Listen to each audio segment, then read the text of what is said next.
Hello and welcome to Motown Sentimeter. The Union Cabinet approved a mega production-linked incentive scheme with a total outlay of 1.4 lakh crore rupees on the 11th of November. The scheme focuses on 10 sectors with the highest outlay of 57,000 crore rupees for India's auto sector alone.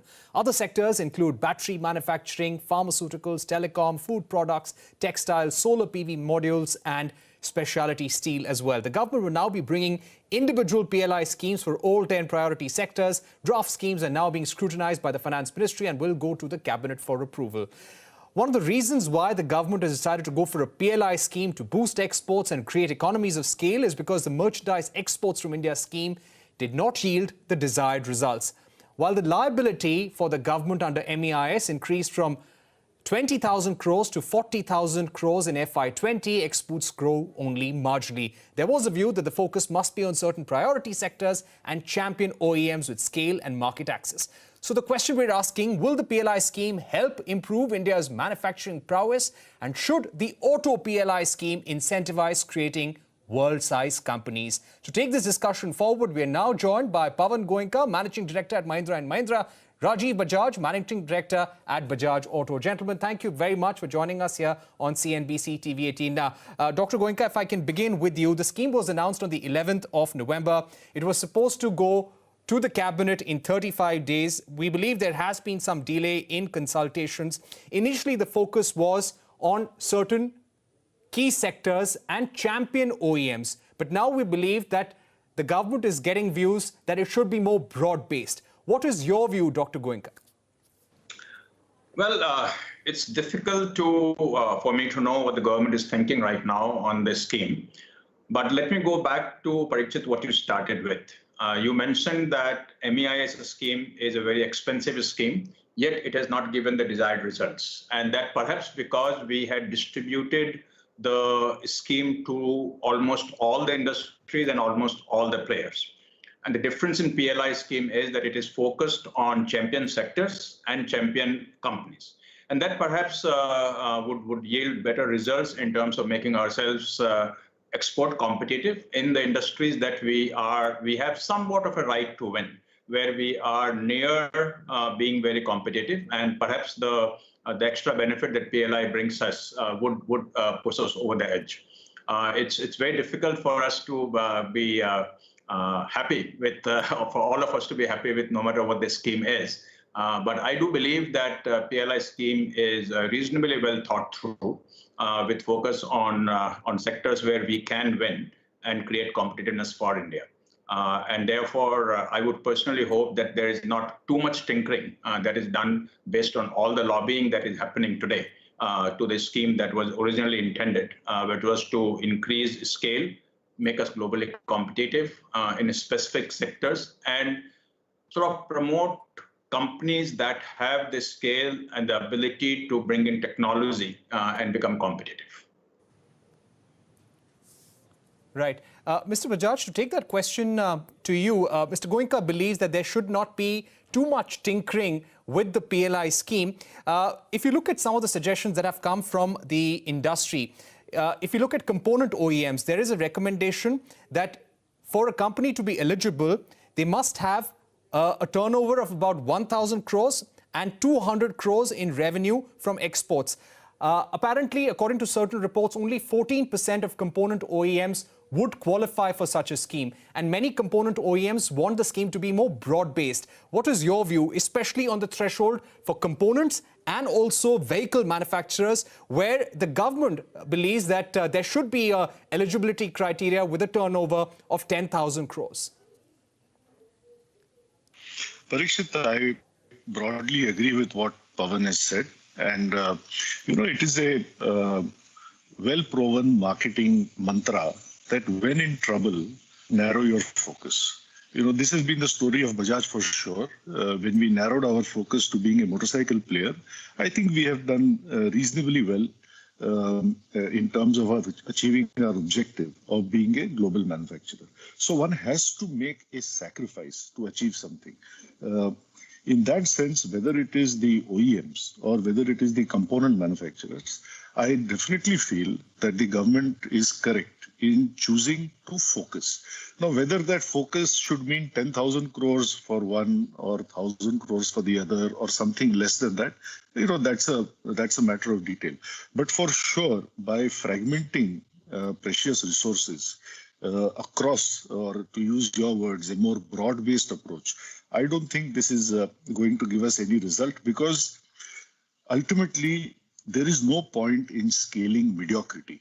One has to scale excellence. Now, the question is, what are the metrics of excellence? Certainly, revenue is a metric of excellence, because if somebody got bigger, he must have gotten that way because he was better than his peers or competitors at what he does. Similarly, your investment can be considered a measure, because if you have invested in your quality, in your technology, in R&D, it is bound to lead to excellence, other things being equal. In the same way, if there is a minimum stipulation of the current level of exports, I would say that that is also a fair reflection of excellence. So I think these are very valid parameters, and the focus of the government must be to further support, to further incentivize and build on the excellence which is already achieved in the interest of what they have articulated as building global champions. And in that context, let me tell you that actually I would see it slightly differently, in that I don't think it is the government's objective to make Mahindra bigger than it is, or to make Bajaj bigger than it is. I think the government's objective is that Indian consumers should have access to world-class products, world-class technology, quality and cost. And the best way to do that is to build Indian companies that are global champions, because if you're a global champion, the chances are that you're offering the Indian consumer an outstanding product. When you do that, you will do better as a business. When you do that, you will employ more people. When you do that, your business will grow, and you will reward your shareholders, in the process. So I see this as a move, not only to create global champions in terms of OEMs or component suppliers. I see this as a move to ensure it is in the interest of customers, of job seekers, and of shareholders at large. Right. Mr. Goenka, do you feel that if this scheme is broad-based and you start including MSMEs in it and several other companies, not just some of the champion OEMs, then you would risk going back to the MEIS system, something that we had for the last 5 years? Well, first of all, I don't think that the PLI scheme is a one-to-one replacement for MEIS, and therefore we should not be comparing the two. In fact, perhaps what replaces MEIS is the ROD-TEP scheme and not the PLI scheme. And ROD-TEP is obviously available to everyone, and it is broad-based, applies to all industries and all companies. Now, see, there is a little bit of a misnomer about MSMEs not benefiting from PLI scheme. And I don't think that is correct, because the objective of PLI scheme is not for large companies to take this money and increase their profit. The objective of PLI scheme is for the large companies to use this money, make the product more competitive, thereby increase the volume, and therefore create a virtuous cycle that will go across all the tier 1, tier 2, tier 3 suppliers. And therefore, MSMEs will benefit. It's like a train. If the engine is powerful and moving at a faster speed, then obviously all the bogies are moving at the same speed. So MSMEs definitely will benefit if the production or the manufacturing goes up in India. And keep in mind that one of the other objectives, and in fact, I hope that this gets a lot of focus in detailing out this scheme, is to increase the value add in India. And if I take an example, let's say, of air conditioners, where even though we make 75–80% air conditioners in India, the value add in India is only about 20–25%. And therefore, if this scheme kind of makes the manufacturers to do more value add in India, clearly, it's the MSMEs who will get that business, and MSMEs will grow even more than the OEMs, because OEMs will be buying from local MSMEs rather than importing those components from Thailand or Malaysia or China.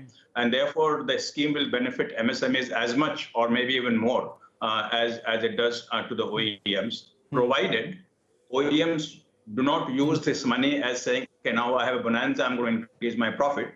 Instead, they use this money to become more competitive and be able to increase the price.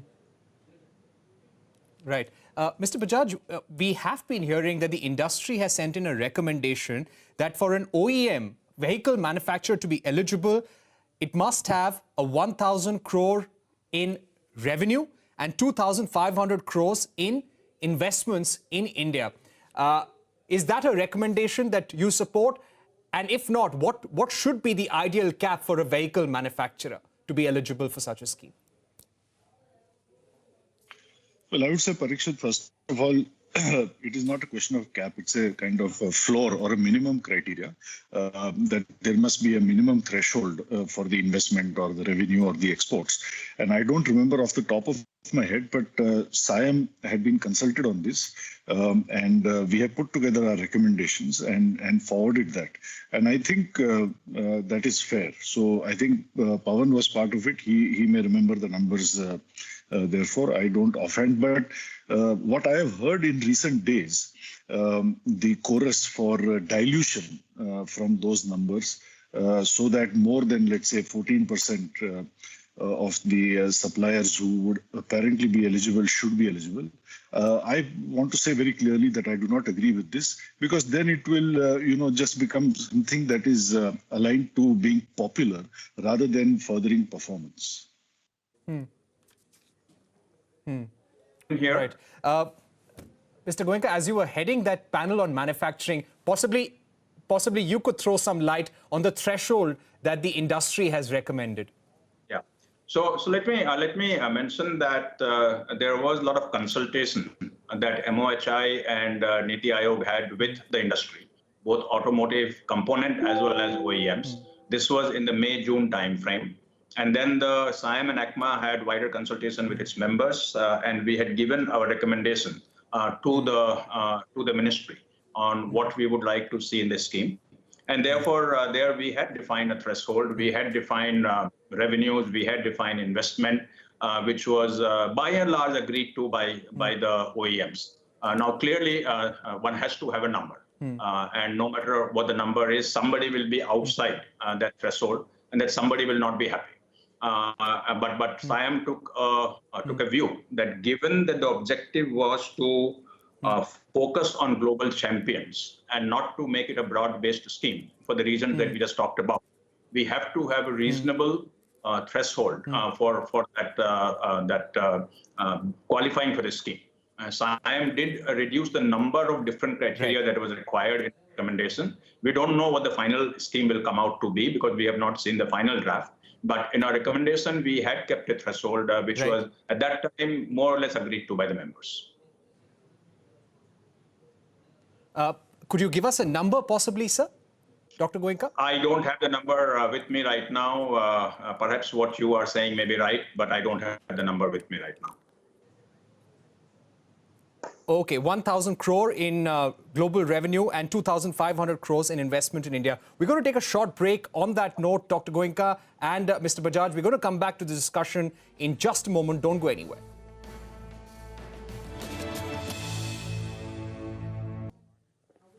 Right. You're watching Motown Sentimeter. You're watching Motown Sentimeter here on CNBC-TV18. We're discussing the PLI scheme and how it will help in creating world-sized companies. Mr.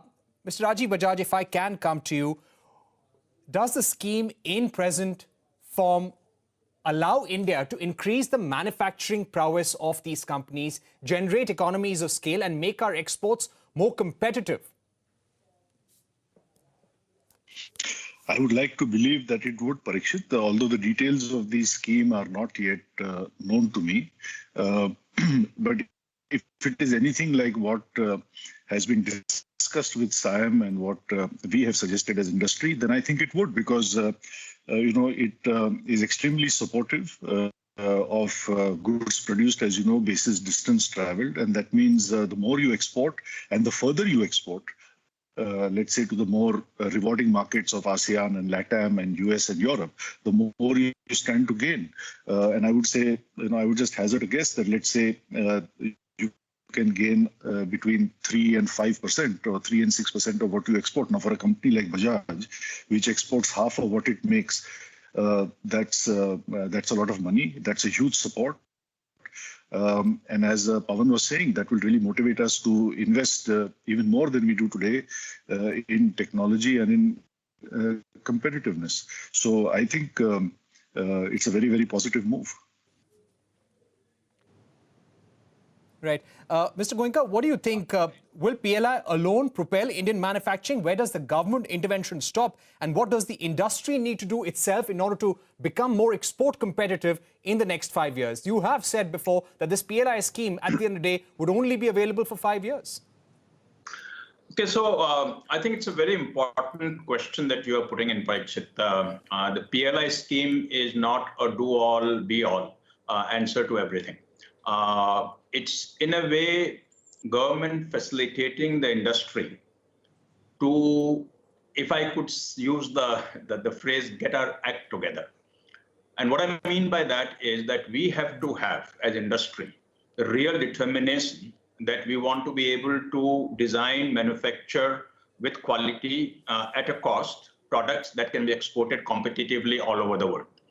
Now, 3%, 4% difference in price by itself will not be sufficient to export in large quantities. There's a lot more that we need to do to make it happen. Today, with some exceptions, like Rajiv's company exports 50% of its volume. But other than those exceptions, India exports only about 15-16% of its total output of automotive products, which is less than country like Korea, which has much higher labor costs, country like Thailand.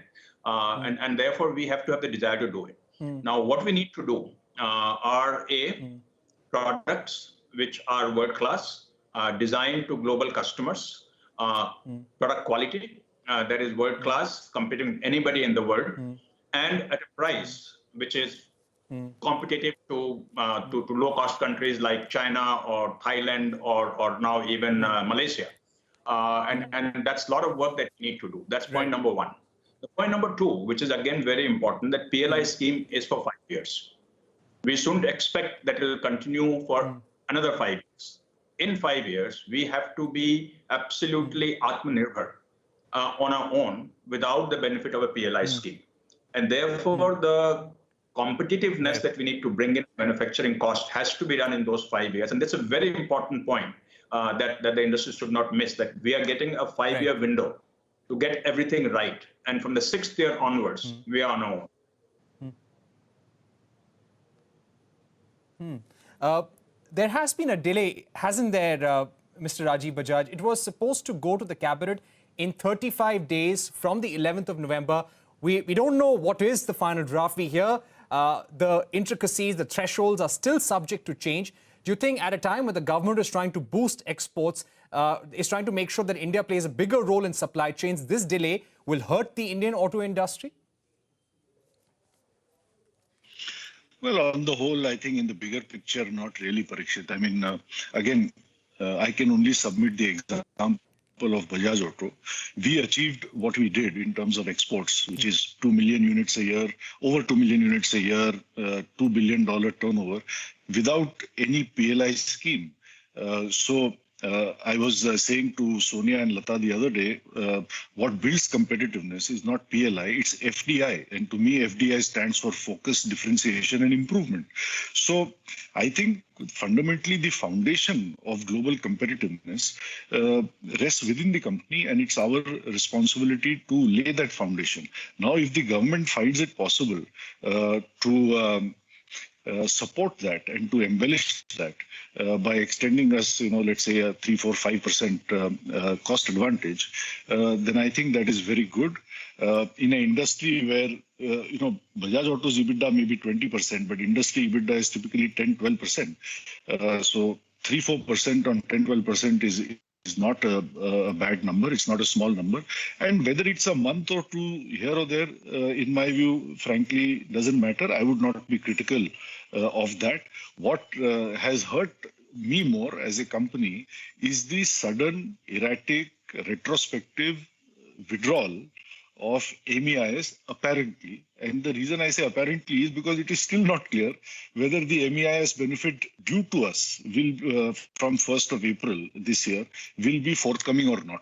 So I would say when policy fails like that, that is far more hurtful, that is far more damaging, not only to the company, but to the reputation of the government and its policymakers. If a proposed scheme takes a month or two longer, that's okay. I can understand that it's a complicated issue, so we have to be a little patient. Right. All right. So you're talking about regulatory stability as well. I'll take final comments from Dr. Pawan Goenka and Mr. Rajiv Bajaj. Dr. Goenka, finally to you, as the government discusses the final contours of the PLI scheme for all 10 sectors and the auto sector specifically, what would your view be on the way forward? How will this PLI scheme be effective, and how can India achieve export competitiveness? Well, let me put it this way, Parikshit, that the PLI scheme is the largest bet that the government of India has made in a long time on the manufacturing sector. The objective obviously has to be that the scheme is successful in delivering what it's intended to deliver. And therefore, the detailing of the scheme that comes out should be with the objective of spending this money rather than saving this money. And therefore, because every rupee that is spent in the PLI scheme, you're getting 25 rupees worth of extra manufacturing. And that's the leveraging that we are getting from the PLI scheme. Therefore, a government should not fall into the trap of going to the least common denominator, because once we go to least common denominator, we will achieve nothing. We have to remain firm with the original resolve of focused sectors and focused global champion, and just roll out the scheme as early as possible and ensure the money is spent. And then leave it to the industry to become competitive and your 6 onwards become self-reliant. Okay, Mr. Bajaj, your final thoughts on how can India achieve export competitiveness? What does the government need to do? I think in India, there are many companies, many enlightened companies beyond Mahindra and Bajaj who are determined to be global champions. And I think an initiative like this will turbocharge their determination.